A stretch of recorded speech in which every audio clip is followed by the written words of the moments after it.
امام مالک نے خبر دی انہیں زید بن اسلم نے اور انہیں ان کے والد اسلم نے کہ رسول اللہ صلی اللہ علیہ وسلم کسی سفر یعنی سفر حدیبیہ میں تھے۔ رات کا وقت تھا اور عمر بن خطاب رضی اللہ عنہ آپ کے ساتھ ساتھ تھے۔ حضرت عمر رضی اللہ عنہ نے آپ سے کچھ پوچھا لیکن اس وقت آپ وحی میں مشغول تھے۔ حضرت عمر رضی اللہ عنہ کو خبر نہ تھی، آپ نے کوئی جواب نہیں دیا۔ انہوں نے پھر پوچھا، آپ نے پھر کوئی جواب نہیں دیا۔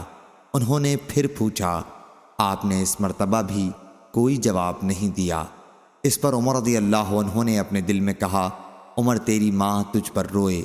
رسول اللہ صلی اللہ علیہ وسلم سے تم نے 3 مرتبہ سوال کیا، حضور صلی اللہ علیہ وسلم نے تمہیں 1 مرتبہ بھی جواب نہیں دیا۔ عمر رضی اللہ عنہ نے بیان کیا کہ پھر میں نے اپنے اونٹ کو ایڑ لگائی اور مسلمانوں سے آگے نکل گیا۔ مجھے ڈر تھا کہ کہیں میرے بارے میں کوئی وحی نہ نازل ہو جائے۔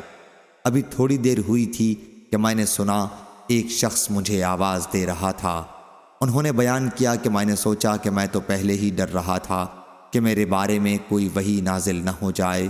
پھر میں حضور صلی اللہ علیہ وسلم کی خدمت میں حاضر ہوا اور آپ کو سلام کیا۔ آپ نے فرمایا کہ رات مجھ پر ایک سورت نازل ہوئی ہے اور وہ مجھے اس تمام کائنات سے زیادہ عزیز ہے، جس پر سورج طلوع ہوتا ہے۔ پھر آپ نے سورہ انا فتحنا لک فتحا مبینا، بے شک ہم نے آپ کو کھلی ہوئی فتح دی ہے کی تلاوت فرمائی۔ صحیح بخاری حدیث نمبر 4177۔